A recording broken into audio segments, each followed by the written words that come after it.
turi ku saa 12 z'umugoroba ahashyira saa 9 z'ijoro. Ndabona akajoro katangiye kugwa. Turi ku itariki ya 16 z'ukwezi kwa 9 muri 2024.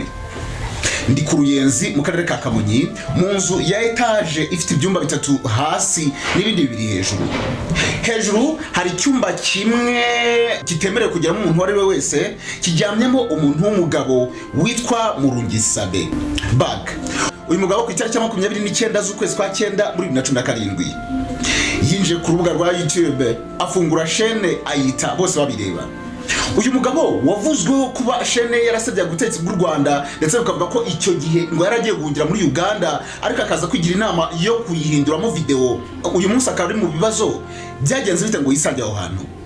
Ese uyu mugabo ushinjwa kuba yarakoresha umwana w'umukobwa ikiganiro muri 2021 icyakora ashira amasaha 2 gusa icyo kiganiro kikabura. Icyo kiganiro ngo umwana w'umukobwa avugaga buryo ki ngo abavyeyi be babure muri Kongo, ariko nyuma yaho ngo umukobwa ngo ntabwo ngiye gushibira igera. Benshi mbatamuzi bamushinja byinshi bitandukanye.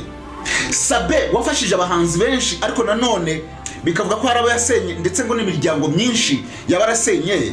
Byagenze bite ngo uyu munsi abari ku rwego rw'uko abantu ngo babutega umwana utuje imyaka, ndetse umuvugizi wa RIB Munagira Bitsehi akavuga ko umuntu ategerwa aho kunze kunyura. Uyu mugabo se benshi bavuga ko ngo yatezwe hidden camera mu cyumba, ariko nanone rundi ruhande rukavuga ko nta wamushyizemo umugozi ngo aze asanga iyo hidden camera. Byagenze bite ngo uyu munsi isi n'abantu bari kumutaramiraho ndetse abo yikojejeho babandi bari inshuti ze bakamubwira ko ngo ari mucutse umumpe. Uyu mugabo wakundanye n'umugore we akaza gukora byinshi bitandukanye ndetse amateka yabo akagaragaza byinshi. Icyakora mu bagiye bakorana ndetse n'abagiye babana akaba ntawe umucira kari urutega. Byagenze bite ngo Sabe wujuje abasubscribers miliyoni akajya kubakira umuntu inzu ndetse benshi banemeza ko yubatswe n'aba diaspora?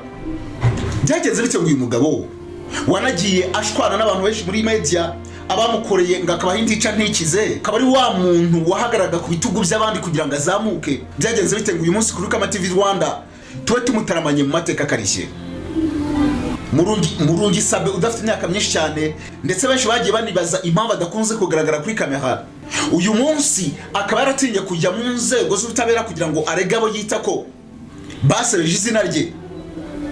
Ukuri kw'ibi bintu ni ukuhe? Reka amakoze mu myaka 30 ishize, ariko nanone ndibanda cyane mu myaka 10 ishize. Nibande cyane kuva muri 2017 kugeza muri 2024 n'imyaka 7. Mbereke ibyatumye uyu munsi Murungi Sabin hari benshi banatekereza ko yashatse kugambanirwa ngo yicwe. Reka tubirebe byose mu ntango.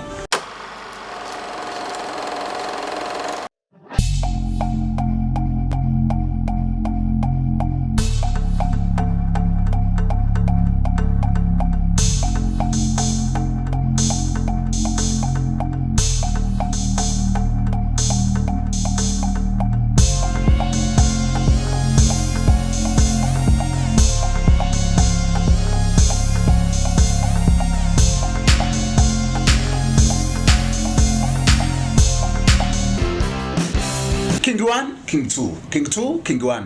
Nyita Kanyamagambo, nyita Kabarankuru, nyita intare y'amakare. Of course, I'm the #1 storyteller in Rwanda.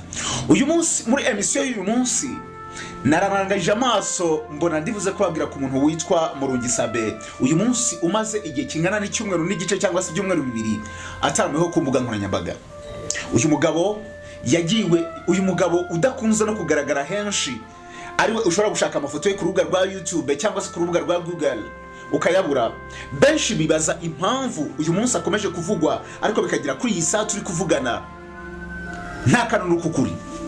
Hari abanyamakuru benshi bagiye bamugira inama zo kujya mu butabera, ariko nawe ntekereza ko atarafata iyo ngingo.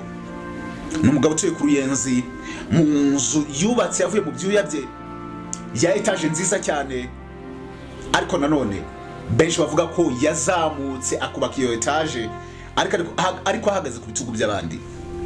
Murungi Sabin abamuzi bavuga ko atari umugabo ukuze cyane, ariko nanone wakuze akunda ibintu by'umuziki, akunda kuba umuraperi nk'uko abenshi mu rubyiruko rw'icyo gihe n'ubundi rwakundaga ibyo bintu. Uyu mugabo benshi badahuriza ku hantu avuka, bamwe bakavuga ko ashobora kuba yaravukiye muri Uganda ariko abandi bakavuga ko ashobora kuba yaravukiye mu majyepfo. Murungi Sabin bitewe n'iryo zina hari benshi babihuza n'ibyo ngibyo. Mu mwaka w'2010 uyu mugabo yumvaga azaba umuhanzi akaba umuraperi. Icyakora yaje kwisanga mu bintu bijyanye na media cyangwa se no kwandika inkuru, aho yaje gukora ibinyamakuru bitandukanye birimo Inyarwanda, Igihe ndetse n'ahandi. Byageze mu mwaka w'2016 haza kuba inkundura y'abantu bari bazanye ibitekerezo byo kuvuga ko umuntu ashobora gukora amafaranga ku rubuga rwa YouTube. Icyo gihe abahanzi benshi bo mu Rwanda bakoraga indirimbo bakazishyira aba promoters barimo K John akazijyana muri Uganda, bakongera bakaziha uwitwa Patikope wigaga muri IPRC. Ariko abandi bazishyiraga Inyarwanda yari afite urubuga rwitwa Freeframe. Indirimbo y'umuhanzi itarabaga irimo yegobi.com cyangwa se ibirimo Inyarwanda, ntabwo iyo ngiyo yabaga iri mu kazi. Ariko ikintu abantu bataje kumenya nuko iki kinyamakuru Inyarwanda cyari gifite chaîne ya YouTube bashyiraho imiziki yitwaga Freeframe. Bo bakoraga izo ndirimbo z'abahanzi bakazizana mu buryo bwo kuzipromotinga, ariko Freeframe ikazicuruza ku rubuga rwa YouTube. Byari banga bari bihariye. Uwitwa Neri yari yarahishe abandi bantu bakora mu gisata. Icyo gihe Sabe yari ari ku Nyarwanda, ariko byaje kuba ngombwa ko ikinyamakuru Igihe cyari gisa naho gifite imbaraga muri politike, kwandika inkuru za politike, gishaka no kugira imbaraga mu bijyanye n'imyidagaduro. Bafata umunyamakuru Sabe wari ku Nyarwanda bamuzana ku Gihe kugira ngo abe chief editor. Icyo gihe amaze kugera ku Gihe, Sabe yaje gusanga abandi banyamakuru bagiye barakoranya barimo Aimable Sabimana n'abandi. Ariko nkuko ari umuntu wari umaze igihe mu myidagaduro, yaje kwisanga bamugize chief editor ku kinyamakuru Igihe. Icyo gihe Meyeri amuha intebe y'ubushumba ku bijyanye n'imyidagaduro, amwambika ikamba rwose, aba umubosi, aba umuntu kuri icyo gisata cy'imyidagaduro.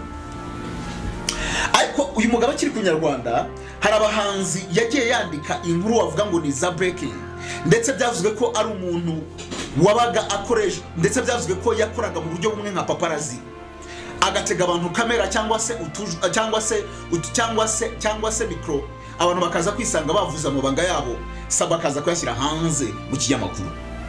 Icyo gihe kuko byari showbiz, nta kibazo na kimwe cyari kirimo. Icyo gihe urwego RIB nta rwego rwari rwakaza mu Rwanda, hari icyo twisa CID ndetse na polisi y'u Rwanda. Sabe bivuga ko muri iyo minsi yo kwandika inkuru ari n'abagiye ashwana n'abahanzi barimo Knowless Butera, barimo umugabo we Clement Ishimwe wari producer we, barimo n'abandi yagiye ahemukira mu bavugwa b'abahanzi muri icyo gihe. Ariko abagiye hejuru bakavuga cyangwa se bigasakara nubwo bo batigeze berura ngo babivuge, n'uwitwa Knowless Butera na Ishimwe Clement, umugabo we ubu ngubu amaze kubyarana abana bari hejuru y'umwe. Sabe amaze kugera ku Gihe,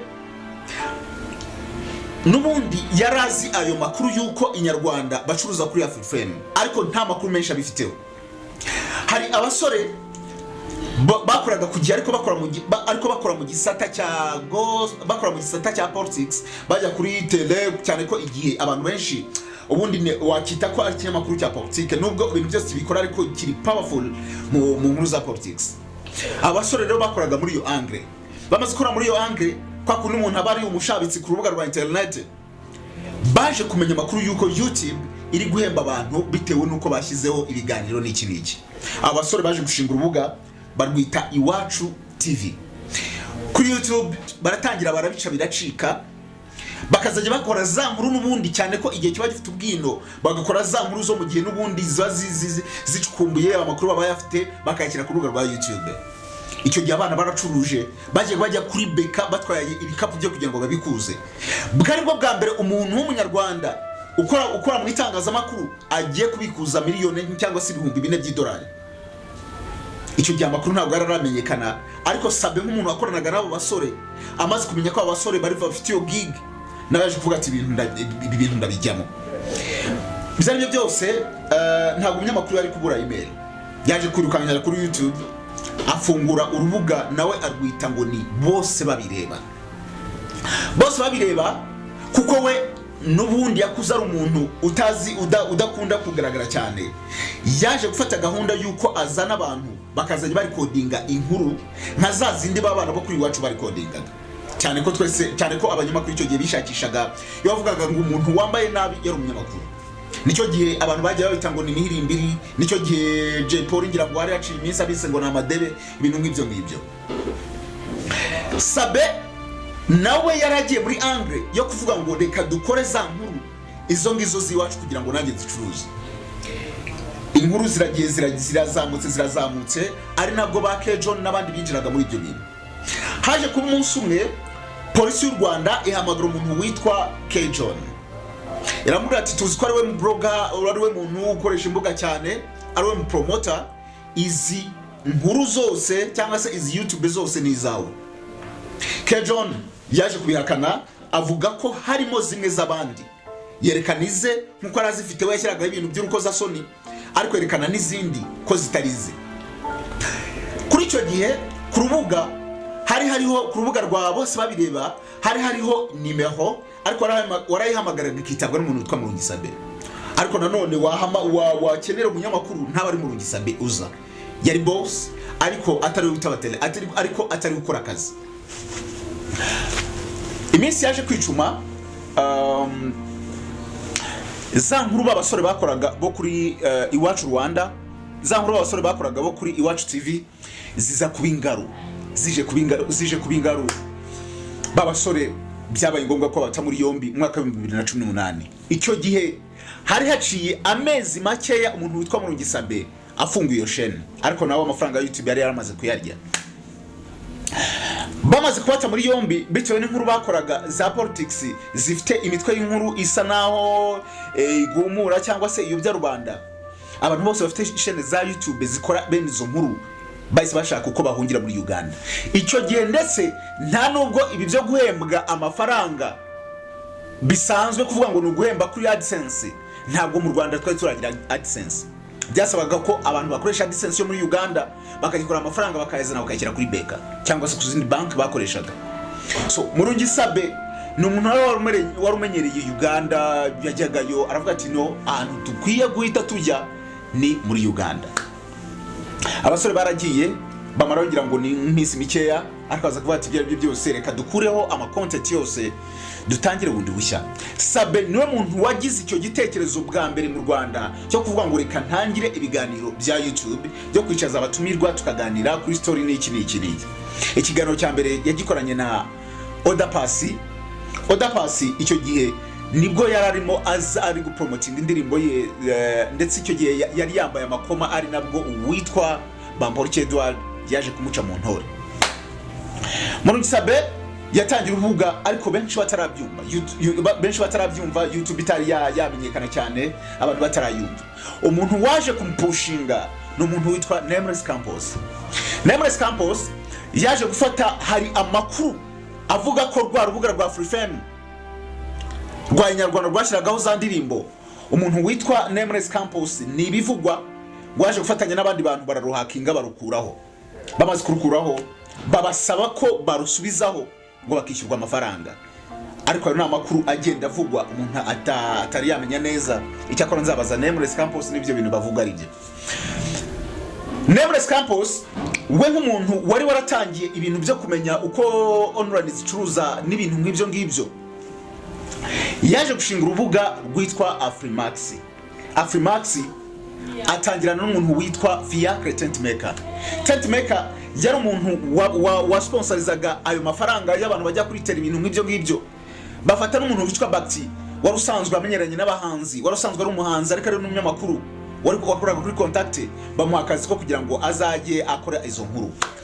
Bahise bajya kuri YouTube bare biganiro byo muri Tanzania byakorwaga birimo gutungura abantu. Abatanzania barateye imbere icyo gihe mu bijyanye na YouTube, babona iyo content bayizana mu Rwanda. Icyo gihe inkuru ya mbere bakoze yari yo kuvuga ngo Bruce Melody babuguye gitumo ari kumwe na Nameless Campos, umuntu witwa Sani ngo baguye gitumo. Icyo gihe kwa promoting indirimbo yabo bari barakoranye Sani na Bruce Melody, iyo ndirimbo murayibuka. Icyo gihe nibwo abantu batangiye babona nkaho ari filimi, ariko abandi bakabona ni ibyanya byo bana. Icyo gihe Afrimax yaje gusa ni pushing umuntu witwa Murungi Sabin.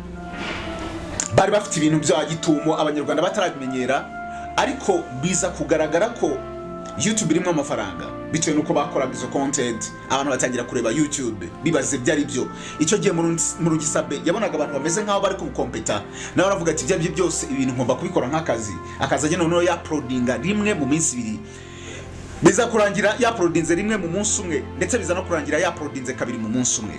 Uyu munsi ari kuri standard yo uploadinga 2 mu munsi umwe. Afrimax yaraje nabice biragacika.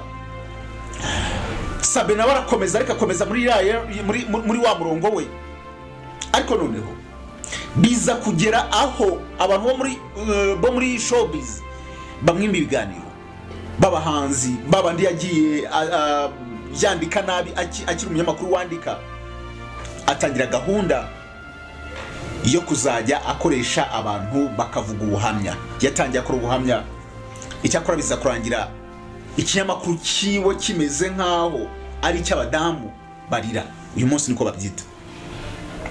Murungi Sabin bivuga ko yari umugabo usa n'uwitonze ariko nanone ku isura utaragaragaraga neza muri icyo gihe.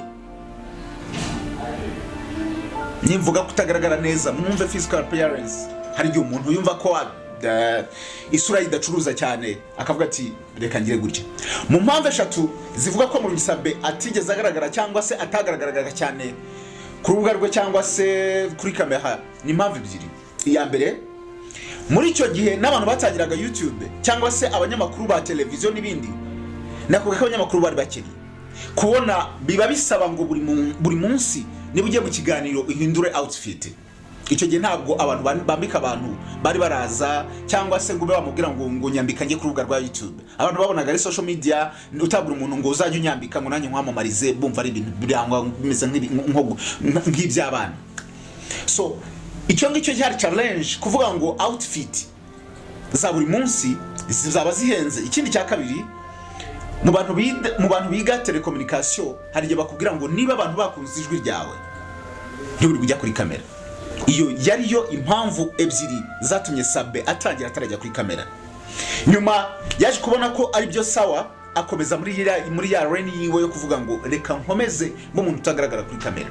Icyakora kugera aho ngari kukubwira nta kintu cyitwa behind cyangwa se ikintu gisa naho ari kibi cyari kiri inyuma. Sabin yaje kubona ko abantu bari kumubwira atari ko turashaka kubona Sabin ahita abona ko iyo ubwayo ari content. Yaje gutangaza ko igihe azaba yuje aba subscribers miliyoni azagaragara abakunzi be bakamubona ku rubuga rwa YouTube. Ibyo ngibyo byaje no kumutsinda atigeze akora.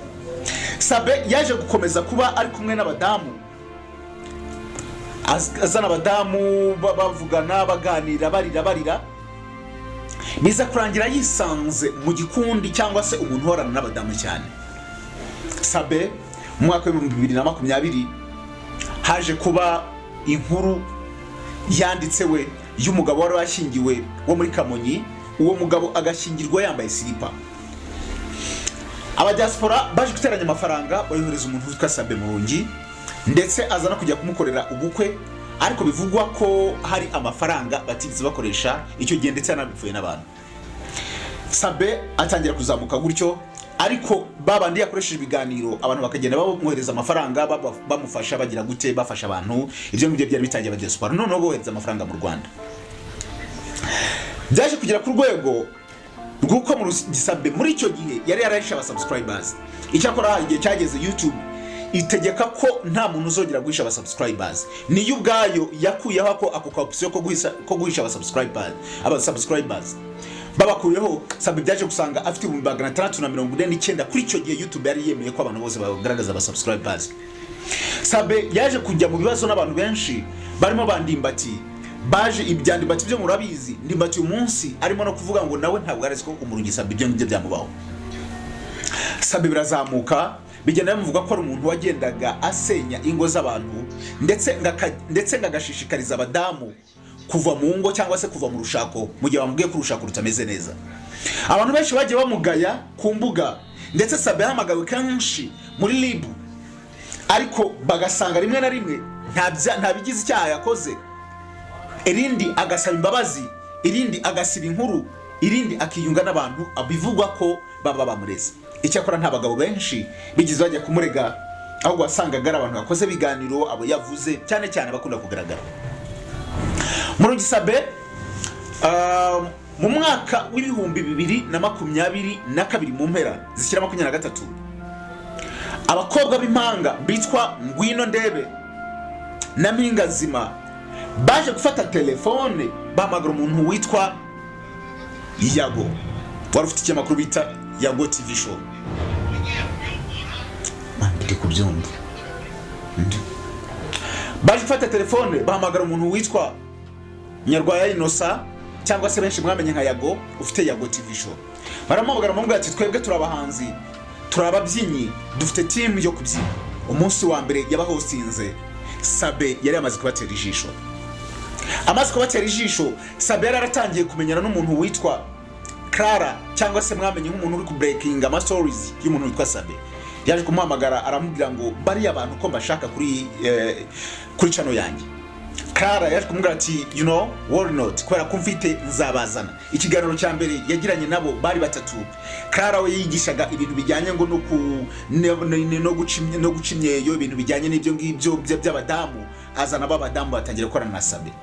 Sabin bakoranye ibiganiro bigera muri 4 ndetse akazajya bahostinga n'abagabo babo agenda abazana n'abakobwa aza kubagira inama yuko bashobora gushinga chaîne. Abakobwa nabo bumvise ko iyo ari yo gahunda abashingira chaîne ndetse akazajya n'abatiza ibikoresho byo gukamera. Umukameraman we witwa Shema niwe uyu munsi unaba kamera akongera kamera Sabin. Bivugwa ko ndetse bikoresha kenshi hari bimwe uyu Shema abika kugira ngo azajye agenda gukamera aba bakobwa igihe cyose babikenereye. Sabin yaje kubenguka umwe witwa Ngwino aramukunda batangira no gukundana. Batangiye gukundana ariko uyu Ngwino yaragifite umugabo. Yarakibana n'umugabo. Sabin yaje kubahostinga ariko already bari baratangiye ubushuti ndetse bivugwa ko ababonye icyo kiganiro Sabin yahostinzemo uwo mugabo cyababaje cyane kuko bigaragara ngo nkaho bamukoreye icarubozo byo mu mitekerereze gutyo nibyo bamuviragaho kandi ahicaye. Hari abagabo bamwe na bamwe byababaje ariko nanone hari abavuga ko umugabo ye nawe atari umwana mu mutwe yari yarabarebye akabona ibyo bari kuvuga.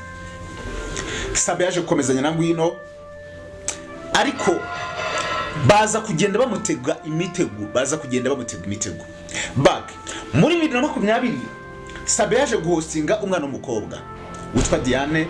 Uwo mwana w'umukobwa yavugaga story zuko iwabo babiciye muri Kongo, avuga uburyo ki iwabo bari impunzi bari barongeye mu gihugu cya Kongo ariko ngo papa we na mama we baje kwicwa. Muri icyo kiganiro kitamaze amasaha 2 ku rubuga rwa YouTube Sabin yagisiba. Icyakora nyuma yuko uwo mukobwa akoze icyo kiganiro abantu barwanya ubutegetsi bw'u Rwanda baje bavuga ko Diane yaburi irengero ariko andi makuru akavuga ko Diane hari ahubwo ameze neza.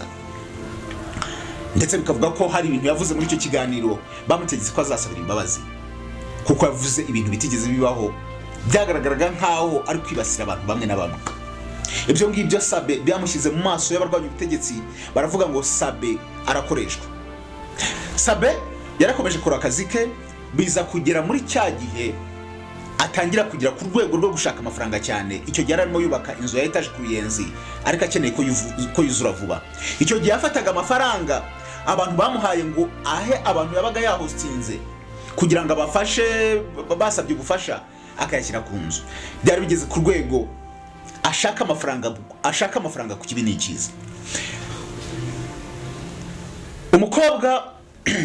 Umukobwa wakundaga kubona ibiganiro bya Sabin akabikunda yaje kumuhamagara. Hariho telefone y'akazi bamuhamagaraho bakamubwira ati mfite ikiganiro. Yaje kumuhamagara aramubwira ati mfite inkuru.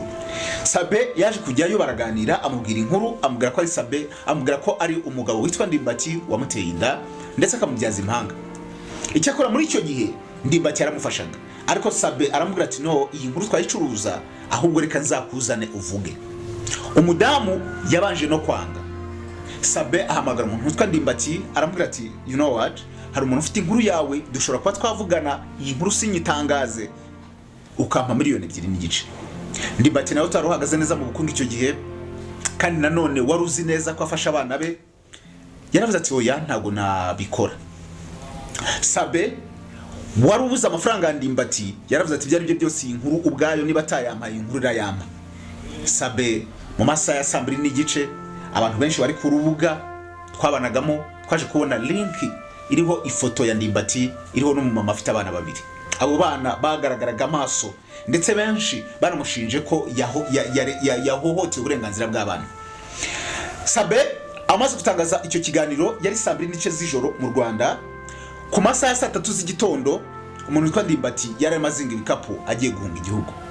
Icyakora muri uko guhunga yari yapanze agisoka ku muryango yahuye n'abasore bambaye imyenda ya polisi n'undi mugabo umwe ufite ipingu mu ntoki aramubwira ati ni wowe uwihoreye, ati ni ngewe, ati twagushakaga.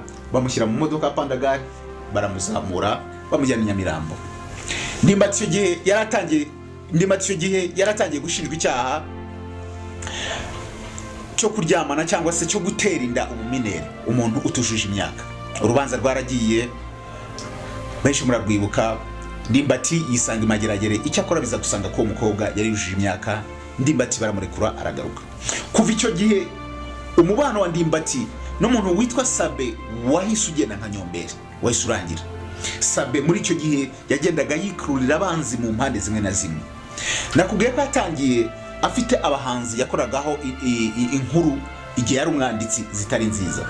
Biza kugera aho hari bamwe bamufashe nk'umuntu ukoreshwa, biza kugera ku bandi barimo Ndimbati yagiye akorera ibigaragara, biza no kugera ku bandi banyamakuru yagendaga atwarira abatumirwa. Ariko nanone biza no kugera ku ba diaspora bamuhaga amafaranga ngo agende afasha abantu bo bashatse gufasha. Sabe ntabikora. Sabe iminsi aragira icuma, akagenda azana abakozi bamwe bagenda, akazana abandi bagenda, bakoraga ku rubuga rwe rwa ISIMBITV. Umunyamakuru umwe witwa Tuyishime Jado, muze kureba muri community, yaramuzanye avuga ko ari umuntu bagiye gutangira gukorana ibiganiro. Witwa Tuyishime Jado yaramukoreye akora inkuru nziza zagiye zinazamuka cyane, ariko biza kurangira batumvikanye, bapfuye amafaranga yagomba kumuhemba nk'umushahara. Ndetse uyu Jado ndetse ikindi avuga ko ngo mu byo bapfuye hari harimo ko katamuhaga priority mu kazi, bigasa naho ibiganiro bye bitana hari yakora, bikaza kurangira umushahara we atawumuhembye. Jado byaje kumubabaza areka akazi kuri ISIMBITV. Jado yavuye kuri ISIMBITV ajya kuri Big Town, yari imaze gushingwa n'umuntu witwa Bati, nawe wavuye kuri Afrimax atangira ikinyamakuru bita Iris arayikora, izamuka ariko mu buryo butari bushimishije cyane, iza no kugeraho iranga. Jado ibintu bya YouTube biza gusa naho bimunaniye, ategarute mikirere yigenda muri Leta Zunze Ubumwe za Amerika. Mu mwaka w'ibihumbi 2024 byasaga naho yari umwaka utari mwiza cyane ku muntu witwa Murungi Sabin. Sabe waragiye inyuma ya kamera mu myaka 7 ishize, gora muri 2017 ashinga bose babireba, kugeza yahinduye ISIMBITV kugeza muri 2024. Sabe cyari cyo gihe ngo agiye kuri sport abantu bamubone. Sabe yakomeje kuzajya agenda ateretana n'abagore babandi, bamwe akabasenyera ingo, abandi akaba amafaranga, abandi akabafasha, abandi akagira gute. Sabe arya ubuzima kuko aramaze kubaka. Sabe yiyemera kuri bagenzi be. Sabe asahindira abagenzi be mu mwuga. Bigeze muri uku kwezi turimo kwa 9 cyari gisa naho ari cyo gihe cya Sabe. Ku itariki ya 30 z'ukwezi kwa 8 yaje kujya mu rugo rwa mukuru, wa Ngwino. Ibyabaye byose murabibona. Icyakora zira video ntago zigaragaza niba kuko Sabe yarigeze asambana na Ngwino Debe, ariko harabavuga ko bamuteza hidden camera. Ariko Murungi Sabin aravuga ngo buriya n'umuntu agutegera n'ubundi mu nzu rusanzwe ucamo. Sabe byagaragara ko n'ubundi bamutegeye ahantu yari asanzwe ajya. Sabe uyu munsi isura isa niyangiritse, bamwe bakamubona, bamwe bagatangira kumushinja ko kuri yakuntu yihishaga hari byinshi yakoraga, abandi bakamushinja ko, abandi batangiye kumushinja ko ari umwana utuje imyaka ngo aryamanye nawe, ndetse byabe bibazo mu muryango we. Famiye ze zarateranye baza kubunga, ariko kugera kuri isa turi kuvuganira ntabwo umudamu we bameze neza, none nubwo batameranye nabi kuko nta wakoze divorce. Sabe ikinyamakuru cye gisa n'icyasubiye inyuma uyu munsi. Sabere wa muntu wakoraga ibiganiro kuri chaîne ye niyo yaba byakozwe n'undi muntu bikagira hafi 100 mu masaha, ariko uyu munsi ari gukubita iminsi birafite 10,000 by'aba subscriber, afite 10,000 bya views. Ni dekre ku muntu witwa Sabe, ariko nanone benshi bakamugira inama ko ashobora kugaruka kuri kamera akaba yakwisobanura cyangwa se agatanga version ye kugira ngo ibintu birangire. Benshi bahamya ko impamvu ibintu byagiye bifata indi ntera bikava kuri po imwe bikajya ku yindi kugira ngo turi kubibona, ariko Sabe atajya kunda kuvuga. Gusa nanone iyo umuntu atavuga kenshi bamushyiraho ibyaha, ariko nanone iyo avuga hari igihe biba n'ubundi ukuri. Umuntu witwa Kensi wo kuri TV1 yamugiriye inama aramubwira ngo ndi wowe najyana aba bantu mu butabera kuko bari kwangiza isura yawe, kuko n'ubundi already waramaze kugaragara ku makamera yose, n'ubundi jya kuri kamera cyangwa se ujye mu rwego rw'ubugenzacyaha utanga ikirego baguha ubutabera. Sabe kugera isaha niwe muntu wakoze iby'abandi bagabo bose bakora, kuba yacinye umugore we niba koko byaranabaye, ariko buri wese yabikora, ariko nanone niwe muntu isi yose yataramiyeho. Impamvu neshatu: iya mbere nuko atagaragaraga, iya kabiri nuko ari umuntu bigaragara nkaho yagiraga ngo abadamu inama, iya gatatu nuko ari wa muntu n'ubundi abantu batari baramenye, batari baragize gute kwisura bikazamura ibyo ngibyo. Ikindi nuko yari afite ikinyamakuru kiri hejuru. Ikindi bakabona ko ibyiza byinshi yakoraga harimo ibindi bibi biri hasi. Abandi bakabona ko nanone ari ubugambanyi yakorewe n'umuntu witwa Yago ari kumwe n'umuntu witwa John kugira ngo nabo bamurangize. Ibintu bya Sabe benshi babona ko yaragiye no gupfa, benshi barabibona bakabona ni isomo ku bantu benshi. Hari isomo buri wese ashobora kwigira ku bintu bya Sabe n'umuntu witwa Yago n'umuntu witwa Ngwino ndetse n'abandi, ariko nanone bishobora nanone no gukebura abandi bakora ibiganiro. Iyi kariyeri turimo ya YouTube abantu benshi bayirimo, harimo abanyamakuru babigize umwuga, hari abavloga, hari ababizamo mu buryo bwo gushaka, hari n'ababizamo mu buryo bwo kwikirira, ariko ni kariyeri irimo business abantu bakoramo amafaranga atunga imiryango yabo. Ari nayo mpamvu uyu munsi abantu bashobora no kwicana. Sabe iki ni gice cya mbere namukozeho, ariko mu kindi cya kabiri nzababwira byinshi mutize mumenya kuri iyi saga. Amazina yanjye ni Chris Kame. Iki ni ikiganiro nababwiye na Amateka Akarishye, ngenda mbabwira byinshi cyane kuri buri muntu. Nyita Kabarankuru, nyita Kanyamagambo, nyita intare y'inkazi. Of course, I'm the #1 storyteller in Rwanda.